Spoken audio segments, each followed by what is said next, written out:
C'est une matrice où il y a AKK égale à AL pour tout K et pour tout L.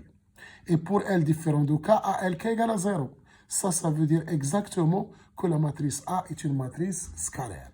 Ça veut dire qu'il existe lambda tel que A serait égal à lambda I. Voilà, donc on a répondu à la question. Donc on va poursuivre, bien sûr, la correction. Donc maintenant, on va passer à la question 3. Bon, à la question 3. Bon, qu'est-ce qu'on a à la question 3? La question 3, il nous demande de si A est diagonale, montrer que phi de A est diagonale. Dans ce cas, je vais prendre une matrice B diagonale, c'est-à-dire je vais la noter B égale diagonale mi1, mi2, mi-n, avec mi I différent de mi J, si I différent de J. Donc au cours de l'exercice, au cours de la correction, vous allez voir pourquoi j'ai pris cette matrice diagonale avec mi I différent de mi J. Voilà, puisque A est diagonale, donc je n'ai pas beaucoup de choix. Je vais prendre nécessairement une matrice diagonale parce que deux matrices diagonales, ils committent entre eux. Donc, AB moins BA, je sais que ce sera égal à 0. Parce que si je prends une matrice B autre qu'une matrice diagonale, je serai coincé pour calculer le produit AB moins BA. Donc, puisque A est diagonale et B, je vais la prendre aussi diagonale, mais avec cette condition que nous allons voir dans l'exercice. Donc, je vais utiliser la propriété de phi. Donc, phi, on a phi de AB égale à phi de A, phi de B. Par définition, pour toute matrice A et B. Donc, phi de crochet AB, c'est phi de AB moins BA, qui est égal à, par définition, à phi de AB moins B phi de A. Or, comme j'ai dit, si j'ai deux matrices diagonales, ils commettent. Donc, AB égale à BA. Donc, on aura, comme tout à l'heure, phi de 0 égale à 0, puisque phi est linéaire. Donc, et dans ce cas, j'ai bien sûr phi de A, B égale à B phi de A. C'est-à-dire quoi? C'est-à-dire que phi de A et B commettent. Et B est matrice diagonale, mais pas n'importe quelle matrice diagonale. Maintenant, on va calculer phi de A fois B. Donc, si je pose phi de A égale à D, avec B, c'est une matrice que je vais noter B et J, et je sais que pour les I différents de J, B et J égale à 0, et B et I égale à mi I. Donc, c'est ça la matrice B. J'ai pris une matrice diagonale. Voilà, c'est 5. Bon, on va calculer maintenant phi de A fois B. Phi de A fois B égale à D fois B, parce que je vous rappelle, j'ai posé phi de A égale à D. Et ça, par le produit de la définition du produit matriciel, ce n'est autre que sigma de D et K, B, K, J. Avec les D et K, ce sont les coefficients de la matrice D. Et B et J, c'est les coefficients de B.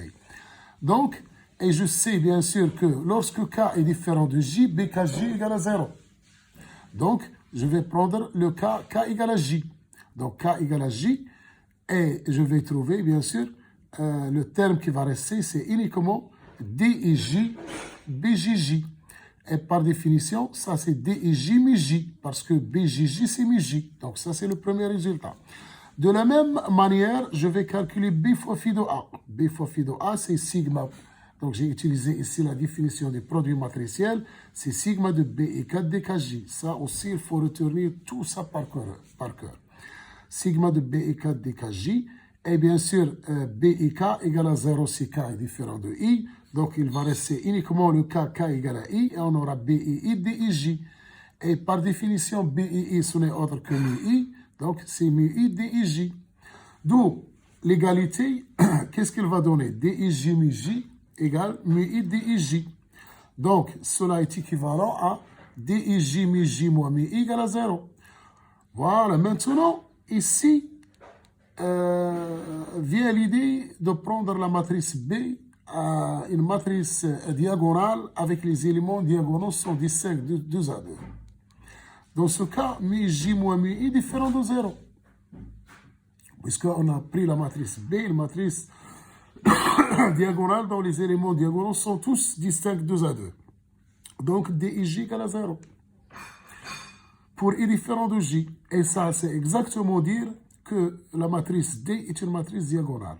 Et la matrice D, bien sûr, c'était la matrice phi de A. Donc phi de A est une matrice bien diagonale. Donc on a montré que si A est une matrice diagonale, phi de A est une matrice diagonale. Donc maintenant, on va passer à la quatrième question. Bon, je vais vous lire la quatrième question. Bon, la quatrième question, c'est une question qui est très facile. Très facile. Bon, ils disent que, bon, j'espère que vous la voyez maintenant. Si j'ai X, une matrice de trace nulle, un élément de H1 de R, et qui est vecteur propre de phi pour la valeur propre mu. Donc, et B, une matrice de M1 de R, telle que le crochet XB différent de 0. Ça veut dire que X et B ne commutent pas. Montrer que XB est aussi vecteur propre de phi. Donc ça, c'est une question très facile que nous allons résoudre maintenant. Donc si je prends X, une matrice de H1 de R, c'est-à-dire un trace nulle, avec X différent de 0, et X une valeur propre de phi. Donc ça veut dire que phi de X égale à mu de X, par définition. Donc, soit B appartenant à M1 de R tel que XB non nul. Elle nous demande de montrer que XB est aussi valeur propre de phi. Donc, il suffit de calculer phi de XB. Phi de XB, par définition de phi, ce n'est autre que phi de X, B crochet.